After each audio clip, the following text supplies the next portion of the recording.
This is my iPhone 15 Pro Max, and today I'll be talking about everything on it, from the accessories to the lock screen, home screen, and all the apps that get me through my day today. I use it for the usual stuff like communication, entertainment, and productivity. I have a 9 to 5 as a corporate videographer in tech. I also do my own video projects like this YouTube channel, and there's some aspects of that part of my life that I've put into here, but overall my approach is keeping my interactions with my phone as simple as possible. The less complications, the better.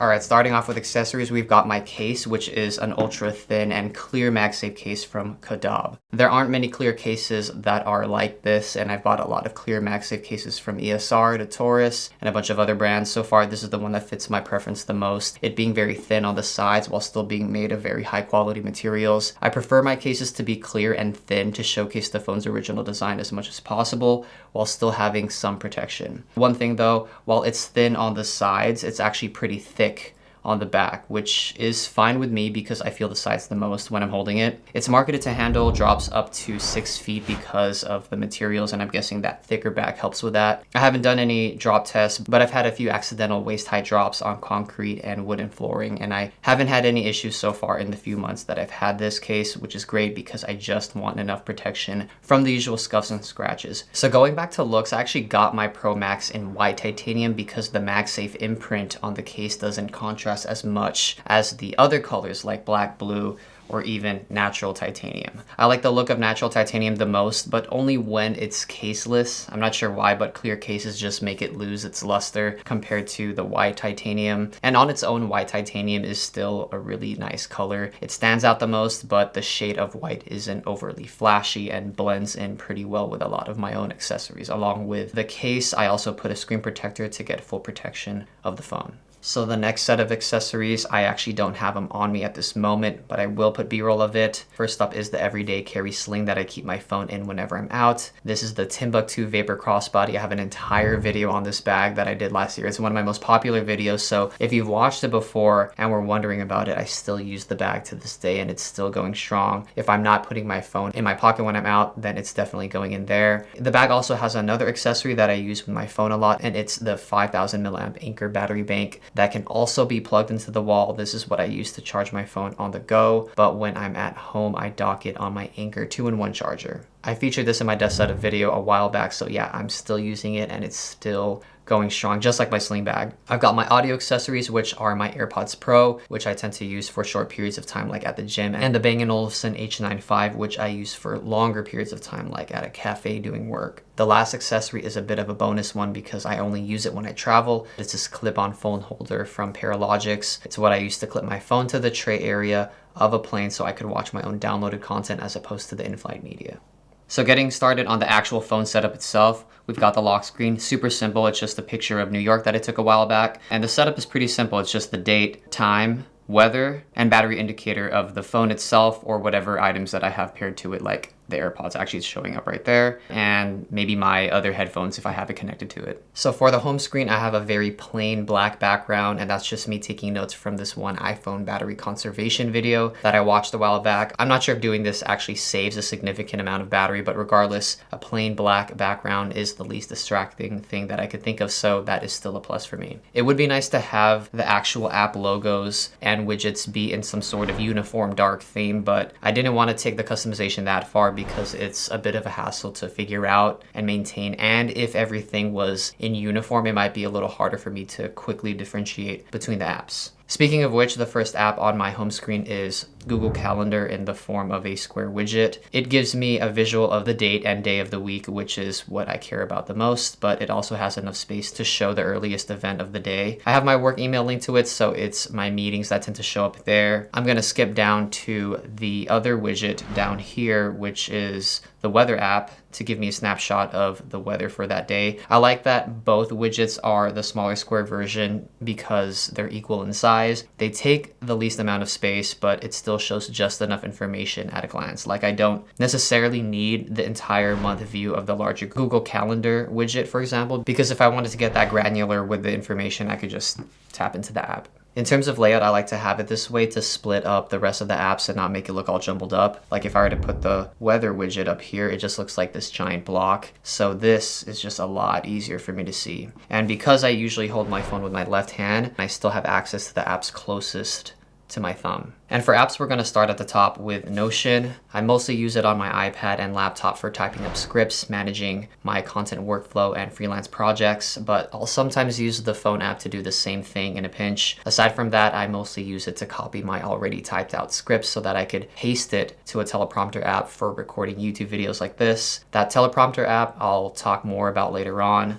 But anyways, the next app is Google Drive. I mostly use that to store and organize Word documents and PDF contracts for my freelance work, so that goes hand in hand with the workflow that I have on Notion. Outside of that, I still use the Google Suite for a bunch of other stuff like planning trips, and just like Notion, I mostly handle all of that on my laptop, but having mobile access to it in a pinch is nice to have too.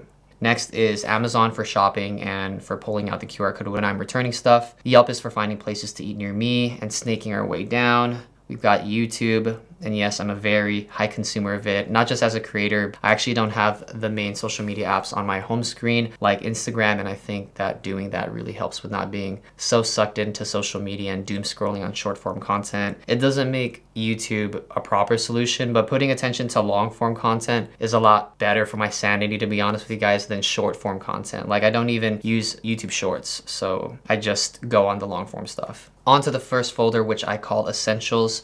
So this one and the other folder called Money are more private, so that's why I customized the look to make it more anonymous for this video. The Essentials folder just has some of the stuff like my security camera app. I have a medical related app in there, and the Money folder has my money related stuff like Venmo and PayPal, but I definitely don't want to show you guys what banks I'm banking with, so I want to keep that anonymous. I'm actually considering removing some of the money apps for security reasons. I've been seeing some news about how people are able to scam you just by having these apps on your phone, but I gotta look into that more because it's so convenient to have your banking apps on your phone despite the risk. Right now I just keep the Face ID login feature disabled, so it's not so easy to log in without a password. But anyways, going back to the layout, I positioned it in a way where it mirrors the widgets, just more in the center, and that helps separate the other apps and evens out the look a little bit more.